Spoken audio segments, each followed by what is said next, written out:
Hello, good morning to everyone.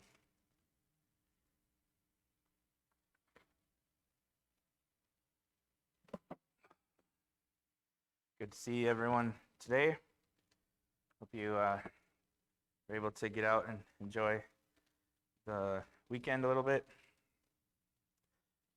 We're continuing on in our series in the book of Exodus today. And today we're going to be, as we've read about, as we've been singing about, at the burning bush, at the site of the holy ground, and at the place where God reveals his name to Moses. It's one of the most important texts in all of Scripture. I want to begin by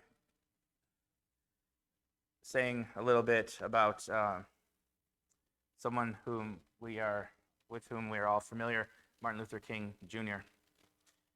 In 1954, Martin Luther King Jr. took his first pastoral position, and that was at the Dexter Avenue Baptist Church in Montgomery, Alabama.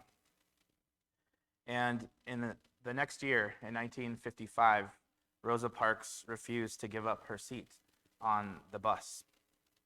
And that kicked off what was the Montgomery bus boycott, the civil rights movement, and it pushed into the vocal spotlight this man, Martin Luther King Jr., and he became one of the leaders of that movement.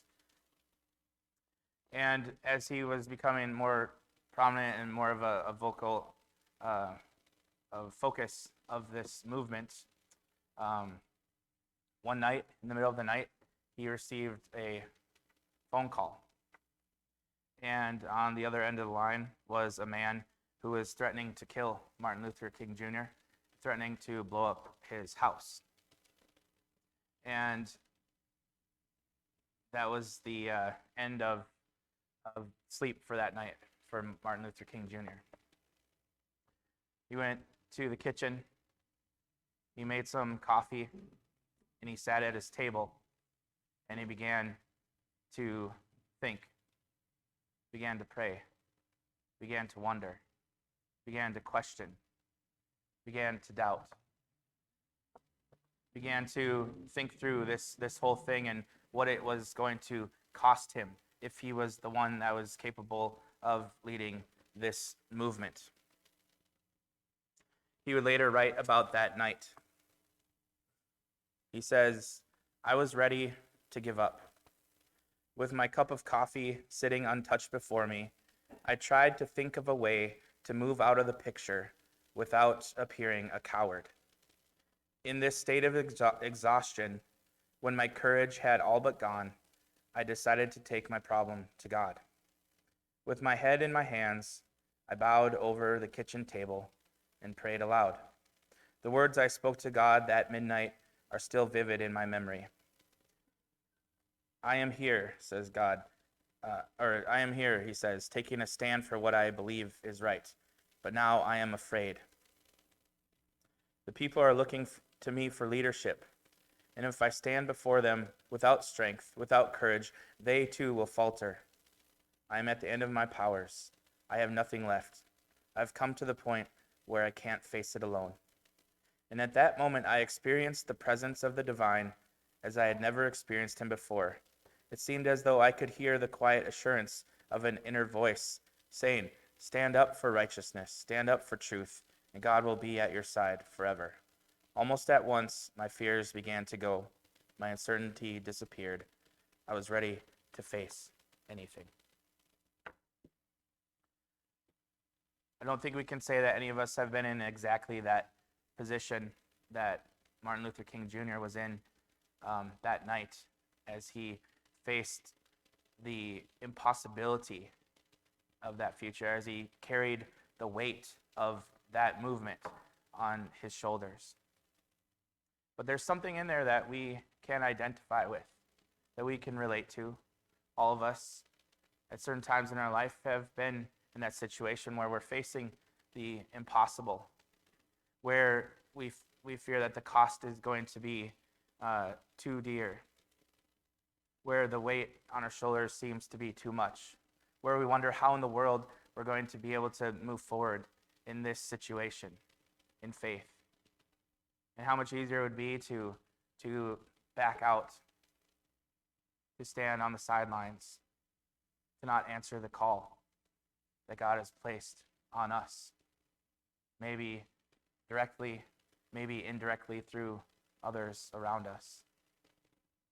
We know what it's like to face those moments of impossibility and to wonder and to ask and to doubt.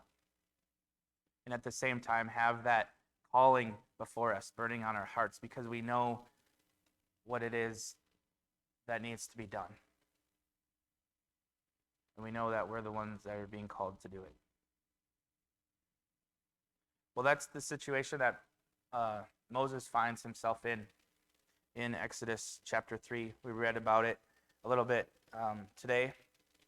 At the beginning of Exodus chapter 3, Moses is there pasturing the flock in Midian, and we remember how he got there because of some mistakes that he made in Egypt.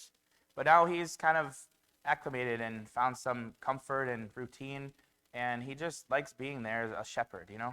That's where he is. That's what his life is now. He used to be in Egypt. He used to be in Pharaoh's court in the royal family. Now he's a fugitive. That was a while ago. And now he's just a shepherd, and he's comfortable, and he's there. And he's doing the same thing that he does every single day.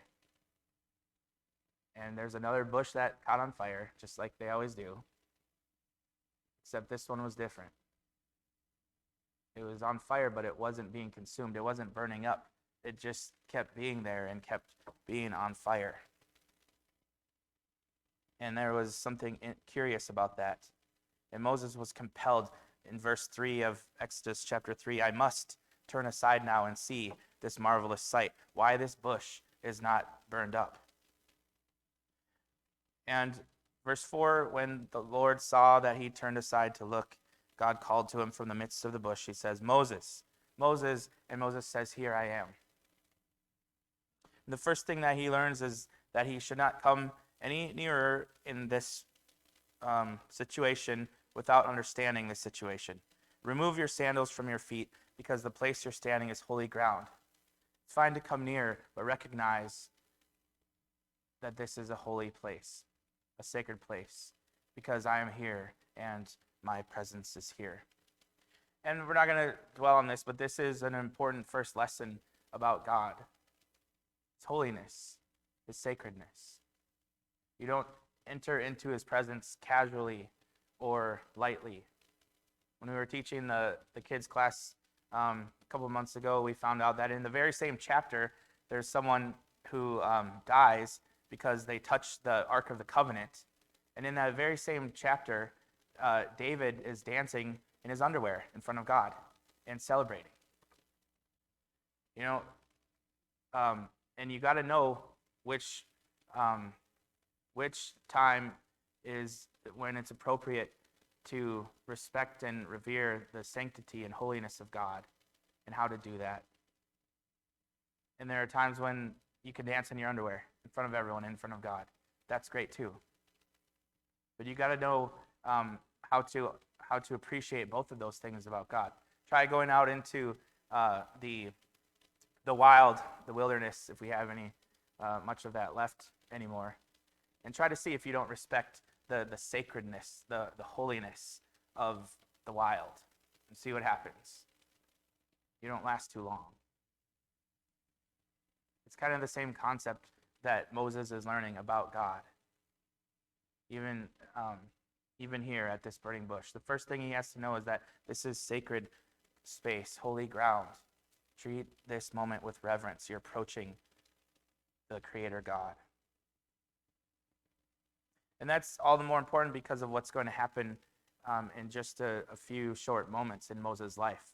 Because while the holiness of God is underscored here at the beginning, what is going to happen to Moses is something that changes humanity forever, and it changes God forever too. and it's going to be the other side of that coin of holiness. So he understands that this is holy ground. He understands he's encountering a God. And then God says, I am the same God, the one of your father, the God of Abraham, the God of Isaac, the God of Jacob. And Moses hid his face, for he was afraid to look at God at this moment once he realized who this was. And the Lord said, as we've been seeing in these early chapters in Exodus, I've seen the affliction of the people in Egypt.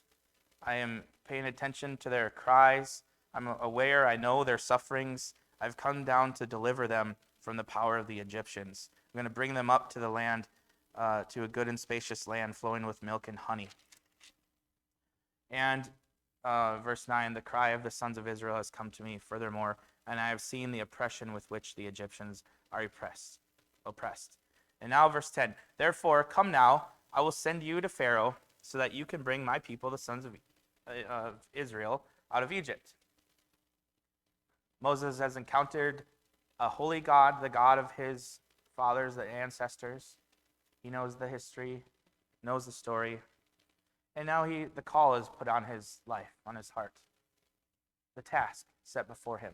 Go to Pharaoh, and you will bring my people out of Egypt.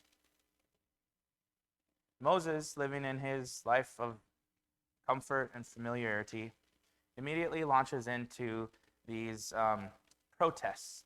And there's three main protests and a couple of questions thrown in for good measure, and then ultimately this refusal of this task, this calling.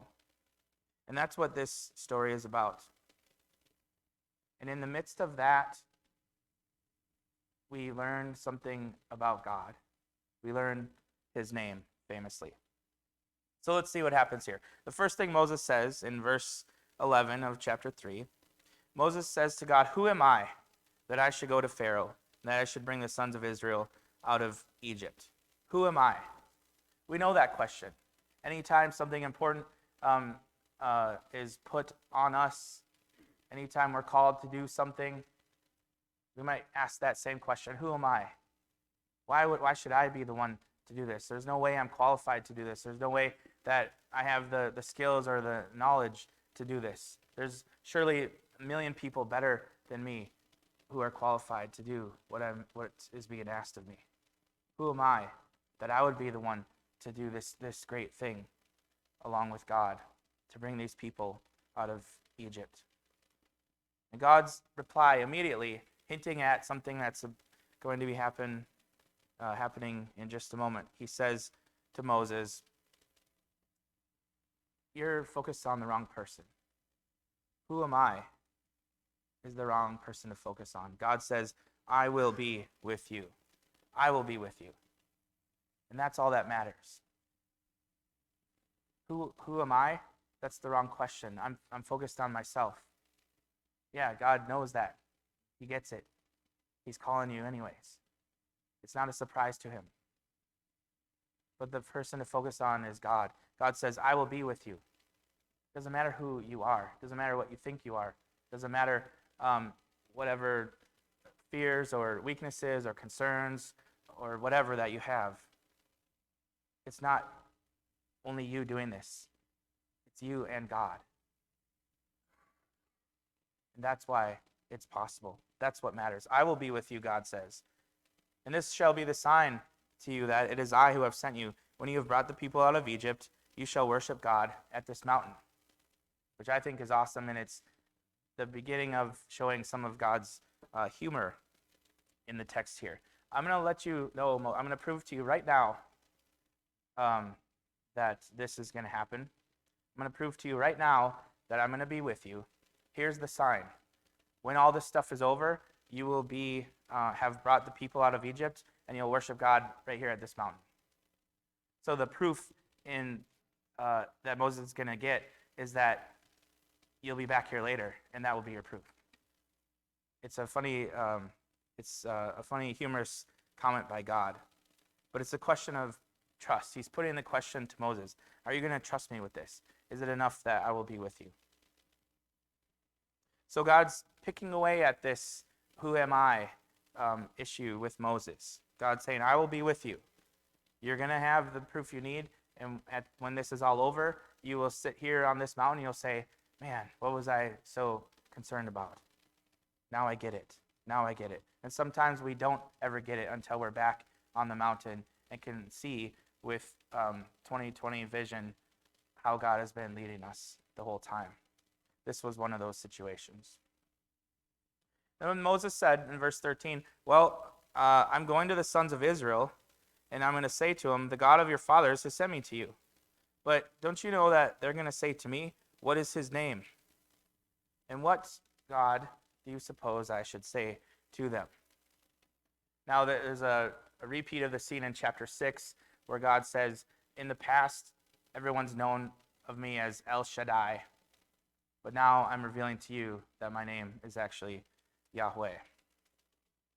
That's a really super interesting thing to explore. We're not going to have time to talk about that today. But Moses is looking for a name, and El Shaddai might not be doing it here. What am I supposed to tell him? Who am I supposed to say that you are? And then more of the humor of God, you could say. God says to Moses, I will be who I will be. So you could tell them, I will be has sent me to you.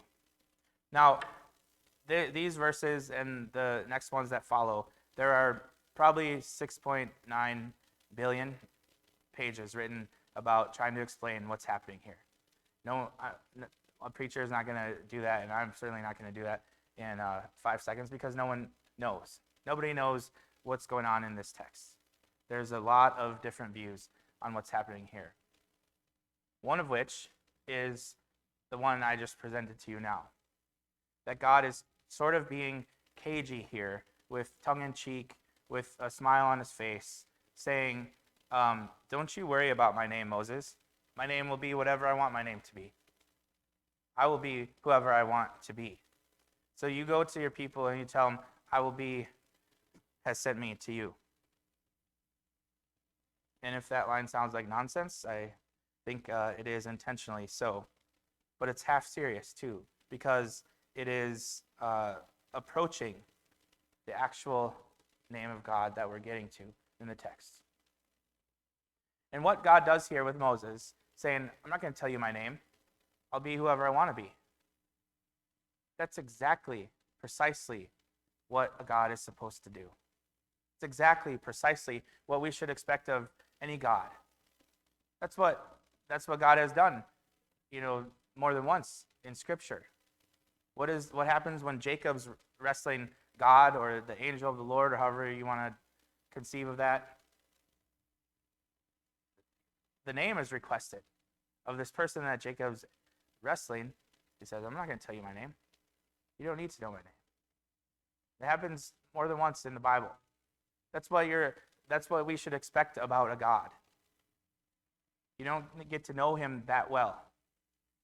There's some distance here.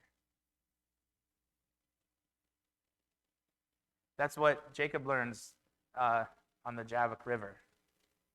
That's what Moses is relearning here in this moment. So this isn't a surprise to anyone when God says, don't you worry about what my name is. That's precisely what a God is supposed to do. And that is why the very next line is the most powerful statement, one of, in the whole Bible, in all of history of God and his people. Because God does the opposite of what you would expect this holy God to do. Not only does he say, don't worry about my name, but the very next line, he reveals his name. He says, verse 15, God furthermore said to Moses, thus you shall say to the sons of Israel, the Lord, the God of your fathers, the God of Abraham, the God of Isaac, the God of Jacob, has sent me to you. This is my name forever, and this is my memorial name to all generations. Now, how annoying and unfortunate that it just says the word Lord, because that's not even a name, that's a title. And that's another huge, long history of why our Bibles say the word Lord instead of the actual name and the actual word here which is Yahweh, or however you want to pronounce it. But every time you see this capitalized Lord in your Bible, that's actually the real name of God that's been changed to this English word Lord for a variety of reasons over history, which is really interesting stuff, but we're not going to have time to talk about that there. But inside, behind this capitalized Lord word is the name of God, and it's Yahweh. And this is the most important moment in the history of God and his people, at least up until now. And once again, nobody knows what this name means. There isn't an easy definition here. Some of the best guesses have to do with saying that God will be, or he will cause things to be. He will cause things to come into existence. This is the God of the eventual Exodus, promising Moses that he is capable of pulling this off. Of all the gods available in Moses' day and age, this is the God that can pull this off. This is the God that can pull off an Exodus. He can cause it to be. But again, that's just one of many guesses.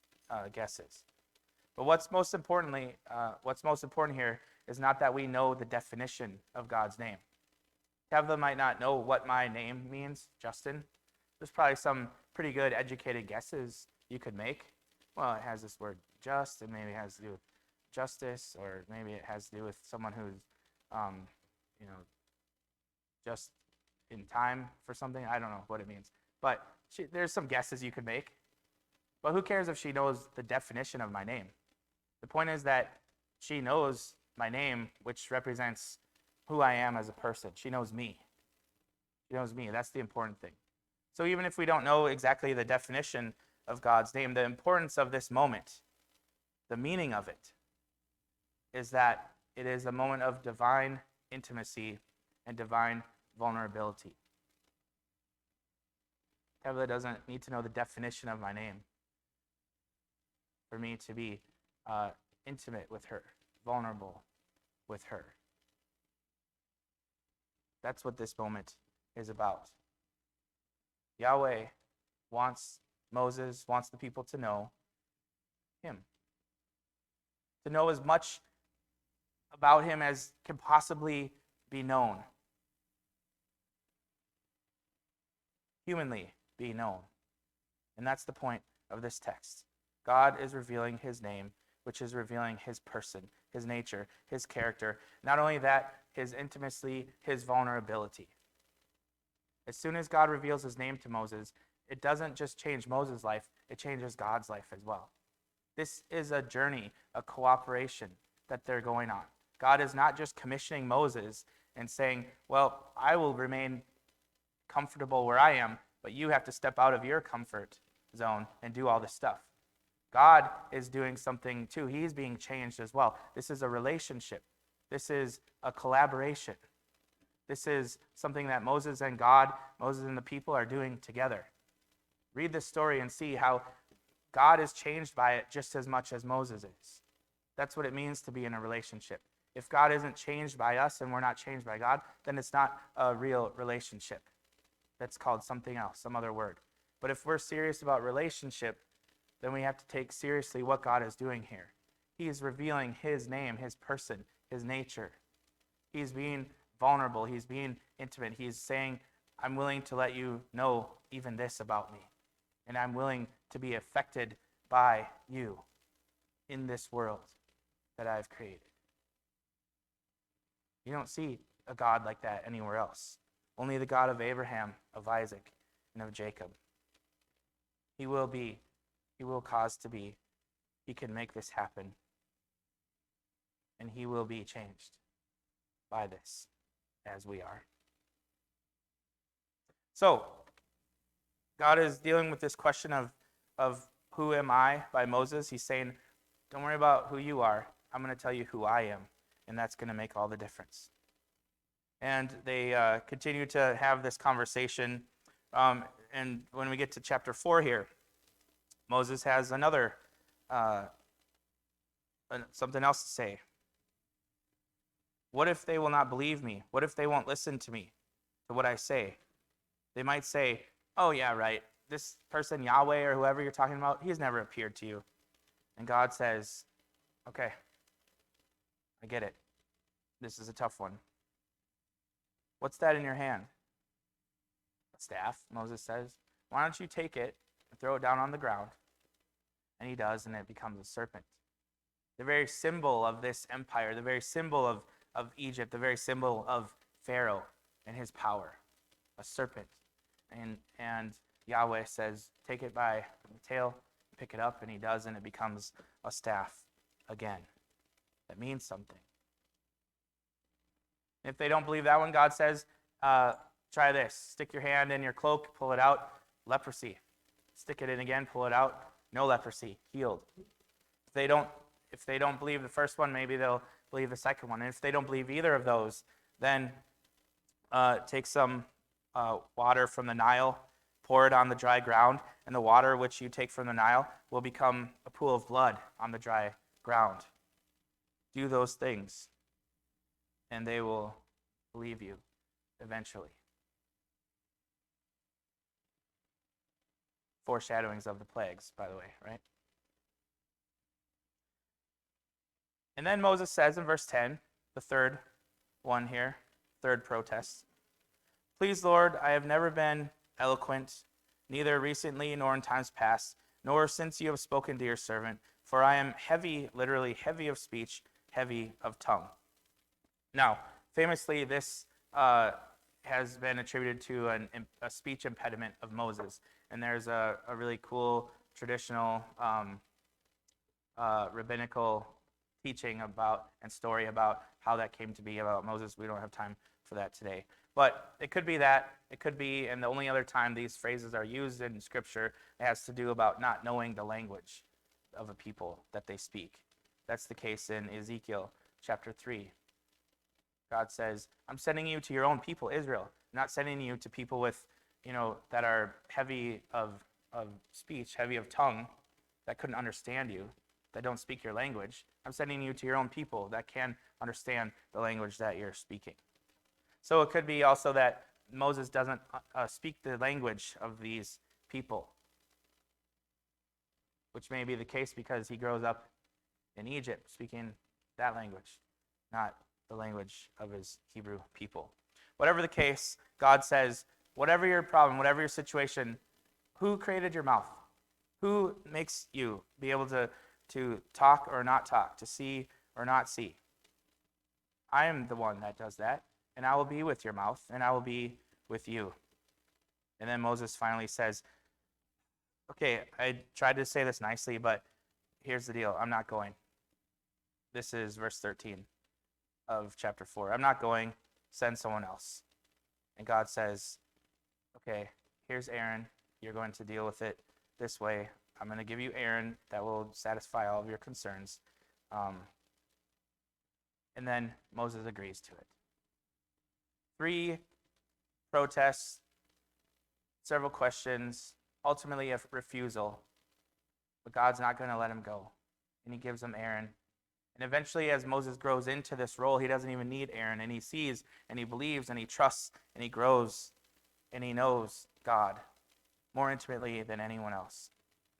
But as we wrap things up today, I want to ask the question, why was Moses doing this? What was he afraid of? What was the reason he didn't want to do this? Number 1, maybe he's afraid of failure. It's easier to not try than to try and fail. I don't want to be a part of that. I'd rather just never do anything, never go and try to do this stuff. Number 2, maybe it's about stepping out of his comfort into God's call. Really nice life being a shepherd in Midian. I don't have any, highs and lows. It's just smooth sailing the whole way. There's not really a calling on my life, and I'd rather keep it that way. Stepping out of his comfort into God's call.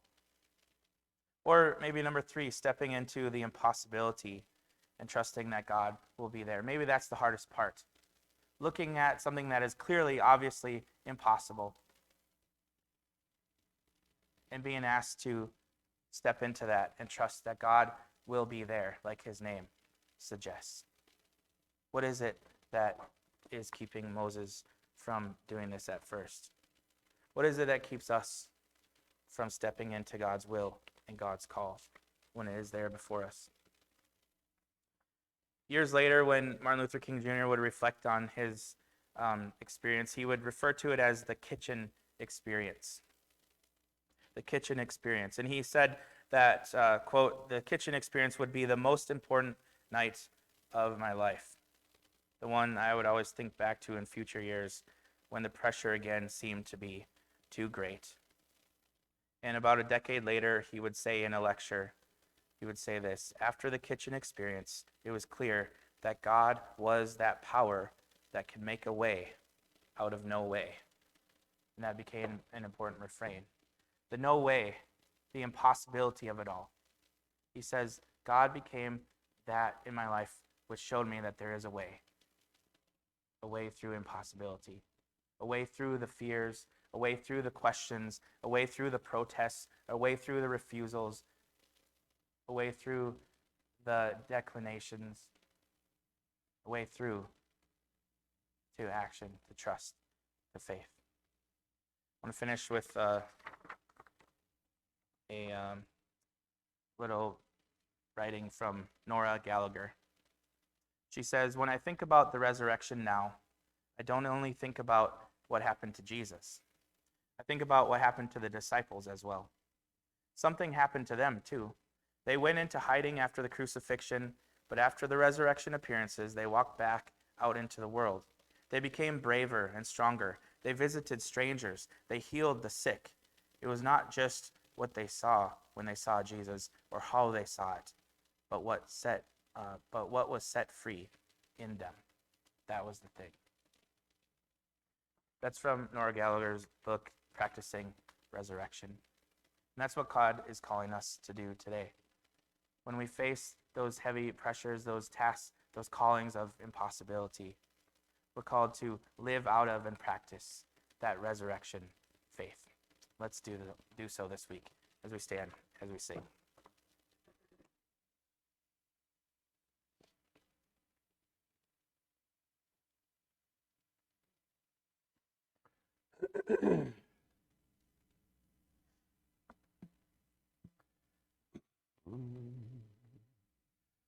Great is thy faithfulness, O God my Father. There is no shadow of turning with thee. Thou changest not thy compassion.